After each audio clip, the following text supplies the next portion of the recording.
হামজা চৌধুরী মাঠে এসে পড়েছেন, বাংলাদেশ টিমও মাঠে এসে পড়েছে এবং বাংলাদেশ দলের এটাই শেষ ট্রেনিং এবং এখানেই বোধহয় সব কিছুর গল্প লেখার প্রস্তুতি চলবে। যে ম্যাচ ঘিরে এত উন্মাদনা, এত উত্তেজনা, তার আগে শেষ দিনের প্র্যাকটিস সেশনে বাংলাদেশ টিম এবং হাভিয়ের কাবরেরা বাংলাদেশ দলের কোচ বলছেন বাংলাদেশ দলের ড্রেসিং রুমের অবস্থা আগের যে কোনো সময়ের চেয়ে পিকে আছে। দেখেন, এইটা হবে যখন আপনার দলে মানে টপ লেভেলে ফুটবল খেলা ফুটবলাররা একই সাথে ড্রেসিং রুমে আসবেন, ড্রেসিং রুম শেয়ার করবেন, তখন না মানে বাকি সবাইও তাদের কাছ থেকে অনেক কিছুই শিখতে পারবে। মানে কখনোই বাংলাদেশের ড্রেসিং রুম হচ্ছে খুব অগোছালো ছিল না, বাট একটা পরিপাটি ড্রেসিং রুম বা ফুটবলের জন্য যেইটা বেটার, মানে যেখানে একটা সুইট কম্পিটিশন থাকে, যেখানে একটা সুইট এনভায়রনমেন্ট থাকে, সেই মানে একটা সুখী পরিবার এখন বাংলাদেশ। এবং সেই সুখী পরিবার হওয়ার পেছনে এই হামজা, সমিত সোম, তাদের আশাটাও কিন্তু একটা বড় রোল প্লে করছে। আমাদের সম্পর্কগুলো এভাবেই ভালোবাসায় ভরপুর হয়ে উঠুক ইস্পাহানি মির্জাপুর চায়ের শ্রেষ্ঠ ব্লেন্ডের অনন্য স্বাদে।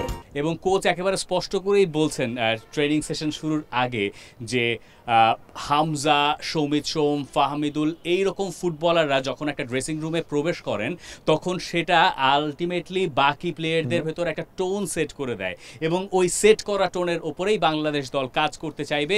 এবং কোচ বেশ আত্মবিশ্বাসী জয়ের ব্যাপারে। বাংলাদেশ দলের তো এই ম্যাচে এই 3 পয়েন্ট ছাড়া ভাবনার আর কিছু নেই। অনেক ক্লিশে শোনায় জয় ছাড়া কিছু ভাবছি না, কিন্তু আসলেই এবার বাংলাদেশের ফুটবলে জয় ছাড়া ভাবার কোনো উপায় নাই। ওই বিশ্বাসের বীজটা এখন সব ফুটবলারের মনে আছে। সেইটা শুধু আপনার বিশ্বাস করলেও তো হয় না। আপনি হচ্ছে গিয়ে যদি আপনার কিছু না থাকে, আপনি হচ্ছে গিয়ে খালি মুখেই বলেন আমরা 3 পয়েন্ট চাই, তখন হবে না। এই বিশ্বাসটা কেন হয়েছে? বিশ্বাসটা হয়েছে এই জামাল, হামজা, সমিত তাদের আলটিমেটলি আসার কারণে। কিন্তু হামজা, সমিত যখন আলটিমেটলি আসলেন এই দলের সাথে মিশে গেছেন, তারা একসাথে ম্যাচ খেলেছেন। সমিত লাস্ট 4-5 দিন ধরে ট্রেনিং করেছে এবং ট্রেনিংয়েও নাকি মানে দেখে কখনো মনে হয়নি সমিত এই দলটায় প্রথমবারের মতো এসেছেন। এই জিনিসগুলোই আসলে পুরো দলের কালচারটাই চেঞ্জ করে দিচ্ছে। এখন প্রশ্ন হতে পারে, যেহেতু এটা সৌমিত সোমের ফার্স্ট ইন্টারন্যাশনাল ম্যাচ হতে যাচ্ছে, তিনি আসলে খেলবেন কোন জায়গায়? তিনি কি হামজা চৌধুরীর পাশে খেলবেন নাকি হামজা চৌধুরীর একটু সামনে খেলবেন? ধারণা করা যায় তিনি হামজা চৌধুরীর সামনে খেলবেন। গোলের যত কাছাকাছি সৌমিত সোম থাকবেন, সম্ভবত তার এবং বাংলাদেশের গোল পাওয়ার সম্ভাব্যতা তত বেশি বাড়বে। এখানে এটাও একটু বলে রাখা ভালো, সৌমিত সোমের প্র্যাকটিস দেখে কোচ মুগ্ধ। সমিত সোম এবং তার প্র্যাকটিসের কথা, একই সাথে ফাহমিদুল, তিনি হচ্ছে প্রথম সেই ম্যাচটা খেলার পরও তার যে বাকি কয়েকটা দিনের ট্রেনিং হয়েছে মাঝখানে, 4 তারিখের পর থেকে যদি আপনি হিসাব করেন 5, 6, 7, 8, 9, 5 দিনের মধ্যে একদিন শুধু হচ্ছে কি আপনার একদম হালকা ট্রেনিং সেশন ছিল। এই সব কিছুতে ফাহমিদুলকে মনে হচ্ছে আরও পলিশ তিনি হয়েছেন। এই জিনিসগুলো না কোচকে ওই সুইট কম্পিটিশনে ফেলে দিচ্ছে, তিনি কাকে কোন জায়গায় আলটিমেটলি শুরু করবেন। এবং সমিত সোম যদি আপনার হামজার সামনে খেলেন, আমার মনে হয় কি বাংলাদেশ হচ্ছে একটা কেভিন ডি ব্রুইনা পাচ্ছে। লেফট সাইডে আমরা ফাহমিদুলকে দেখতে পাচ্ছি, রাইট সাইডে কে খেলবেন এটা নিয়ে একটা কনফিউশনের জায়গা আছে। বাংলাদেশ আসলে এই ম্যাচে আল আমিনকে স্টার্ট করাচ্ছে কিনা এটা নিয়েও একটা সংশয় আছে। আল আমিন যদি স্টার্ট না করেন স্ট্রাইকিং পজিশনটায়, তাহলে আবারও সেই রাকিবকেই বোধহয় নাম্বার 9-এ ডিপ্লয় করা হবে। সেই ক্ষেত্রে রাইট উইংয়ে একটা পজিশন খালি থাকে বা ওই জায়গায় একজন অন্য প্লেয়ার খেলতে পারেন। সেই প্লেয়ারটার নাম কি হতে পারেন কাজেম শাহ। আমরা আগের ম্যাচে কাজেম শাহকে কিছুক্ষণ দেখেছি, আমি জানি না ওই পজিশনটা নিয়ে বোধহয় কোচ এখনো ভাবছেন কিনা। কাজেম শাহ যতটা না রাইট উইংয়ে যতটা ফ্লুইড ছিলেন, কারণ রাইট উইংয়ে তো তিনি কিন্তু নর্মালি খেলেন না। আমরা ক্লাবের হিসাবটাই যদি করি, ক্লাবে তাকে হচ্ছে আমরা অনেকটা সেন্ট্রালি অপারেট করতে দেখি। মানে কাজেম শাহ এমন কোয়ালিটির প্লেয়ার যার কাছ থেকে আপনি ফাইনাল পাসটা পাবেন, লাইন ব্রেকিং পাসগুলো পাবেন। সেই জায়গায় হচ্ছে গিয়ে কাজেম শাহকে কি রাইট উইংয়ে খেলানো হবে নাকি কোচ হচ্ছে গিয়ে মাঝখানটায় কাজেমকে ডিপ্লয় করবে, সেটা একটা বড় কোশ্চেন হয়ে গেছে। সেটা যদি করা হয় তাহলে আপনার রাইট সাইডে অপশন কি আছে? আপনার হাতে কিন্তু অ্যাজ এ উইংয়ে অপশন রয়েছে, শাহরিয়ার ইমনকে আপনি ইউজ করতে পারেন। তাও আমরা ইমনকে কিন্তু একটু লেফট সাইড থেকেই স্টার্ট করতে দেখি। ক্লাব ফুটবল বা ন্যাশনাল টিমের হয়েও যখন তিনি লাস্ট ইন্ডিয়ার সাথে খেললেন, তখন কিন্তু মনে আছে শাহরিয়ার ইমন কিন্তু লেফট সাইড থেকেই পেনাল্টি এরিয়ার ভেতর তিনি রানগুলো মেক করছিলেন। স্টার্টিং পজিশন ছিল তার নাম্বার 9-এ। হ্যাঁ, তার স্টার্টিং পজিশনটা ছিল নাম্বার 9, বাট রাকিব আলটিমেটলি ওই জায়গাটা নিয়ে নিয়েছেন। এখানে ইব্রাহিমকে আছে হাতে অপশন রয়েছে আপনার ফয়সাল আহমেদ ফাহিম। তবে কোচ মনে হয় আলটিমেটলি আজকের লাস্ট ট্রেনিং সেশনটার পর তিনি ডিসাইড করবেন তিনি কোথায় কোন ফরমেশনটা সেট করবেন। আপনি যে প্লেয়ারের নামগুলো নিলেন সেখানে অনেকের ভেতরে মানের একটা তফাৎ আছে, যেটা হচ্ছে বাস্তবতা, এবং এই বাস্তবতায় নিশ্চয়ই কোচ ওইভাবে তার 11টা সেট করবেন। কিন্তু 11 কোচ যাই সেট করুক না কেন, তার লেফট ব্যাক পজিশন, তার রাইট ব্যাক পজিশন, ওই সব জায়গায় তিনি হয়তো পরীক্ষা নিরীক্ষার দিকে হয়তো যাবেন না, এবং এটা নিয়ে এখন প্রেডিক্ট করাটা খুবই মুশকিলও বটে। কিন্তু মিতুল মার্মা যিনি গোলকিপার বাংলাদেশ দলের, আমার মনে হয় এই ম্যাচটা তার জন্য একটা হিউজ ম্যাচ হতে যাচ্ছে। আপনি চিন্তা করেন যে মিতুল তার ট্রেনিং ক্যাম্প ছেড়ে যান নাই, ওরকম একটা দুর্বিষহ ঘটনার ভেতর তাকে এটা নিজের ভেতরে নিয়ে রাখতে হয়েছে, এবং সেই ক্ষত তিনি হয়তো এই ম্যাচে ভুলতে চাইবেন এই ম্যাচে ভালো করে। মিতুল মার্মা আগের ম্যাচে শেষ দিকে গিয়ে একটা সেভ করেছিলেন, মিতুল এটুকু নিশ্চিত থাকতে পারেন তার উপরে আরও বেশি প্রেশার আজকের এই পরের দিনের যে ম্যাচটা সেখানে পড়বে। মিতুলকে কুল এবং কম্পোজ থাকা বা তাকে রাখার জন্য সেন্টার ব্যাকদেরও ওখানে একটা ভূমিকার প্রয়োজন হতে পারে। এবারে প্রিমিয়ার লিগের সবচেয়ে বেস্ট গোলকিপারটা হচ্ছে মিতুল মার্মা, এটা নিয়ে কোনো ডাউট নাই। সুতরাং আপনার পারফরমেন্সের পিকে থেকেই কিন্তু মিতুল মার্মা এই ম্যাচটা হয়তো বা বাংলাদেশের হয়ে তিনি শুরু করতে যাচ্ছেন। মাঝখানে তার ভাই চলে গেছেন পৃথিবী ছেড়ে, তিনি ক্যাম্প ছেড়ে যান নাই, কারণ তার ফোকাসটা এই জায়গায় দলের সাথে রাখতে চেয়েছেন। তিনি মানে তপু তারিকের সামনে যে একটা শিল্ড আছে, এখন কিন্তু আমরা এটাও ধরতে পারি একটা সময় ছিল যে হচ্ছে ওই গোলকিপারদের সাথে কানেকশনটা যদি সেন্টার ব্যাকে না জমে তখন কিন্তু আপনার হচ্ছে সেখানে ফাম্বেল হয়, সেখানে হচ্ছে ইরর হয়ে থাকে। সেটা কিন্তু আমরা রিসেন্ট টাইমসে আসলে দেখি নেই বাংলাদেশ দলটার মধ্যে। এটা হচ্ছে বাংলাদেশের এই ধরনের ম্যাচে দরকার, এবং ওই কমান্ডিং রোলটা আলটিমেটলি বাংলাদেশের সেন্টার ব্যাকরা কিন্তু নিতে পারে বা নিচ্ছে নাওয়াডেজ আমরা দেখছি। এইটা বাংলাদেশের জন্য আমার মনে হয় একটা পজিটিভ সাইন। কমান্ডিং রোলটা আমার কাছে মনে হয় যে হামজা চৌধুরী হয়তো পালন করবেন। গেল দুটো ম্যাচে হামজাকে আমরা যে রোলে দেখেছি, মানে তিনি দেখা যাচ্ছে যে যখন বাংলাদেশ খেলা শুরু করছেন তখন তিনি বলে দিচ্ছেন কোথায় কি যেতে হবে, কাকে কি দিতে হবে, স্পেশালি সেট পিস সিচুয়েশনে, ডিফেন্ডিংয়ে, এবং এই ধরনের পরিস্থিতিতে বাংলাদেশকে সবসময় ওই লিডারের দিকে চোখ রাখতে হবে, মাঠের ক্যাপ্টেন যেই হন না কেন।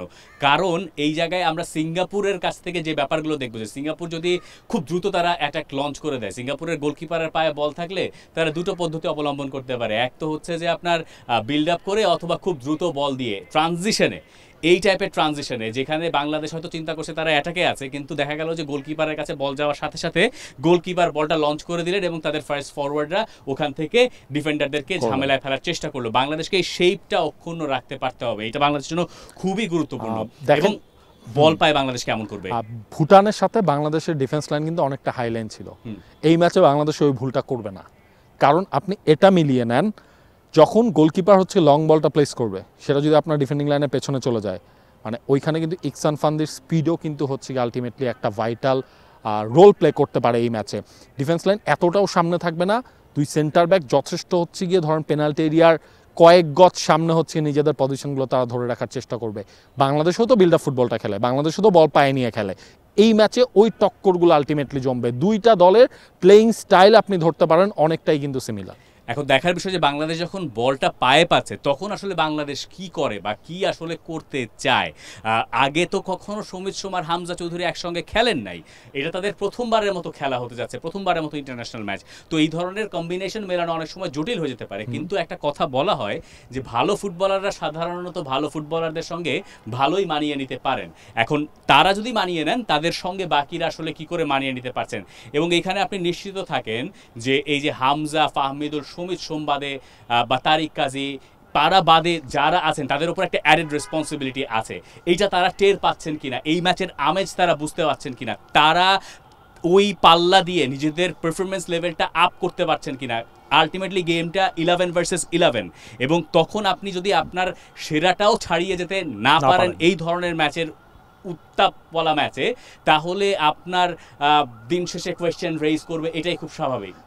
এই জায়গায় দেখেন মাঠের খেলাটা তো ওদের খেলতে হবে, আপনার হয়তো সেটা হোম ম্যাচ হোক, সেটা অ্যাওয়ে ম্যাচ হোক, দর্শকরা আপনার মানে মনে একটা প্রভাব ফেলতে পারে, সেটা আপনার সাহসের জন্য হতে পারে, যখন আপনি অ্যাওয়ে ম্যাচ খেলতে যান সেটা আপনার ভয়ের কারণ হতে পারে, কিন্তু আলটিমেটলি কিন্তু ওই 90 মিনিট এই ফুটবলারদেরই খেলতে হবে। এখন টিমে আপনার সেরা সেরা অস্ত্রগুলো রয়েছে, জাস্ট প্রপার ইউটিলাইজেশনটা, সেইটাই আলটিমেটলি বাংলাদেশ দলের এই ম্যাচের ভাগ্যটা নির্ভর করে দিবে। এই জায়গায় ওই ঘুরে ফিরে কিছু জিনিসের জন্য আলটিমেটলি আমরা যেমন ভুটান ম্যাচের স্কোয়াড দেখে অবাক হয়েছিলাম, কাকে কাকে হাভিয়ার কাবরেরা কীভাবে ট্রাই করছেন, এই ম্যাচেরও কিছু পাজল হাভিয়ার কাবরেরা ওই লাস্ট পর্যন্ত আলটিমেটলি তিনি রেখে দিয়েছেন। প্রচুর আলটিমেট আলটিমেটাম দিয়ে ফেলেছেন নাবিল খান। এখন কথা হচ্ছে আলটিমেটামের আমাদের কাছে সময় আছে কতক্ষণ? আমরা আলটিমেট অলমোস্ট খেয়ে যাচ্ছি। 5 সময় আছে নাকি? মিনিট 5 সময় আছে, তার মানে আমরা এই ম্যাচ নিয়ে আরো খানিকক্ষণ কথা বলতে পারবো, কারণ ফার্স্ট 15 মিনিটসে আমরা আসলে পাই বাংলাদেশের সেট পিস দুর্বলতা নিয়ে কথা বলা দরকার, সেট পিস ডিফেন্ডিং এর দুর্বলতা নিয়ে কথা বলা দরকার, কারণ বাংলাদেশ ভুটানের সঙ্গেও একটা ম্যাচে সেট পিস থেকে যেখানে মনে হচ্ছিল কোনো বিপদ নাই, বিপদে বাংলাদেশ পড়েছিল। আর এই জায়গায় বাংলাদেশ গেল কয়েক বছর ধরেই ঢুকেছে, বাংলাদেশ বরাবরই ঢুকেছে। এখন হামজার মতো প্লেয়ার যখন ওই উচ্চতা থাকে, সমিত সোমের ওই ফিজিক্যাল অ্যাবিলিটি, এগুলো বাংলাদেশকে হয়তো অ্যাডেড অ্যাডভান্টেজ দিচ্ছে, তাই তো?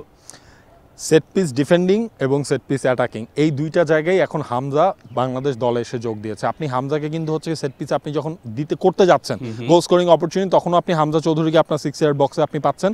যখন বাংলাদেশ সেট পিসগুলো ডিফেন্ড করতে যায় তখন হচ্ছে হামজা চৌধুরী সেখানে কিন্তু একটা সেকেন্ড ম্যান হিসেবে একটা ভাইটাল রোল কিন্তু তার প্লে করে।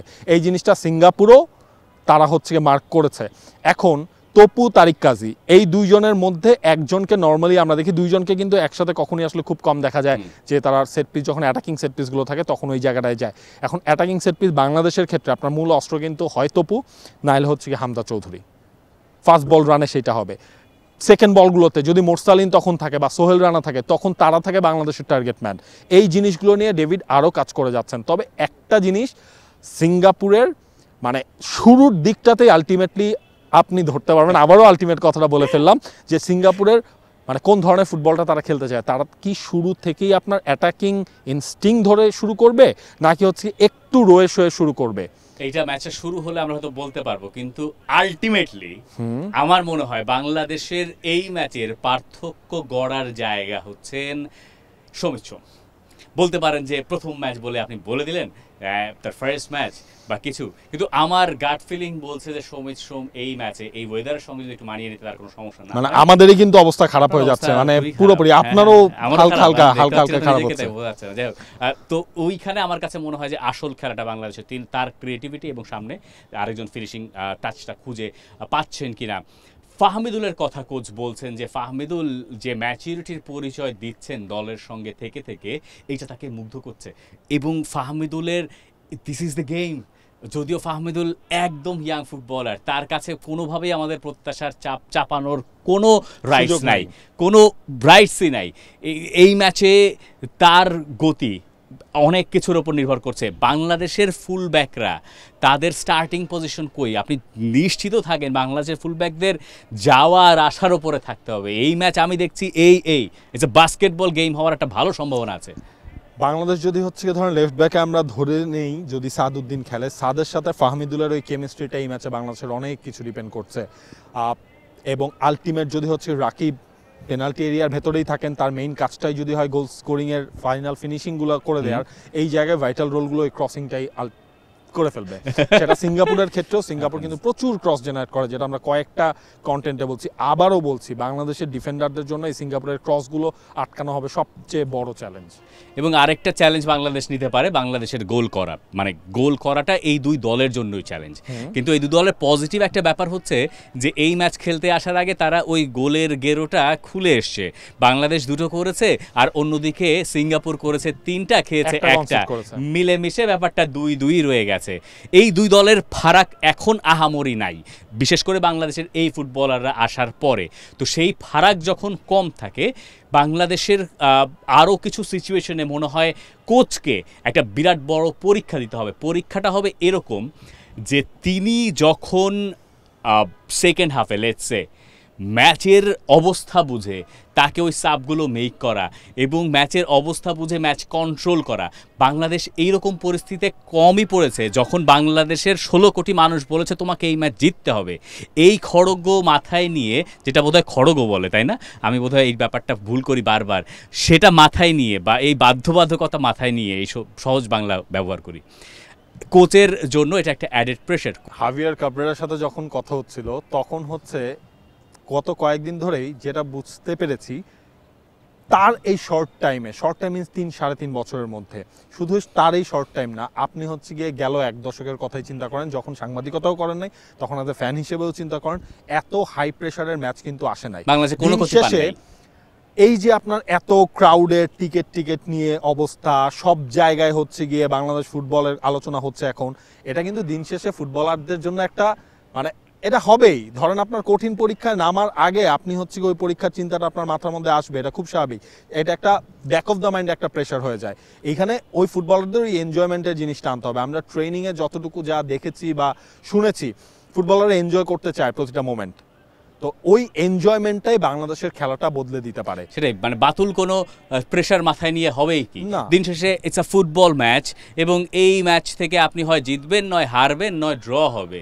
দিন শেষে এই পুরোটা উপভোগ করে এই মানুষগুলোকে খুশি করে বাড়ি ফেরানো, এইটা তাদের দায়িত্বের ভেতরে পড়ে। শুধুমাত্র এই মানুষ কেন, যারা এখানে থাকবেন তার বাইরে কোটি কোটি মানুষ হয়তো দেখবেন, তাদেরকে খুশি করাটা বোধ হয় তাদের দায়িত্ব, এবং সেই দায়িত্ব তারা বুঝে নিয়েছেন। সেই দায়িত্বের প্রতিদান তারা দিতে চান, দায়িত্বটা পালন করে। দেখা যাক, এই সব আলোচনা আমরা তো করছি গেল কয়েক মাস জুড়েই, কিন্তু যখন মাঠে খেলাটা শুরু হয়, যখন কিক অফটা হয়, it's a different ball game. তখন আর কোনো আলোচনা ধোপে টেকে না, তখন ওই মাঠের 22 জনকেই শেষ পর্যন্ত পরীক্ষাটা দিতে হয়, আর তার ভেতরে 11 জনের প্রতি থাকে আপনার আলাদা সমর্থন। সেই সমর্থন সম্ভবত আলাদা করে দিতে পারে একটা ফুটবল ম্যাচের ফলও। আর এই ম্যাচটা শুধুমাত্র 90 মিনিট নয়, বলা হচ্ছে 90 মিনিটের চেয়েও বেশি কিছু। For more updates, subscribe to our YouTube channel and click on the bell icon. Follow us on Facebook and Instagram. Download T-Sports app to enjoy exciting games and highlights. Visit tsports.com.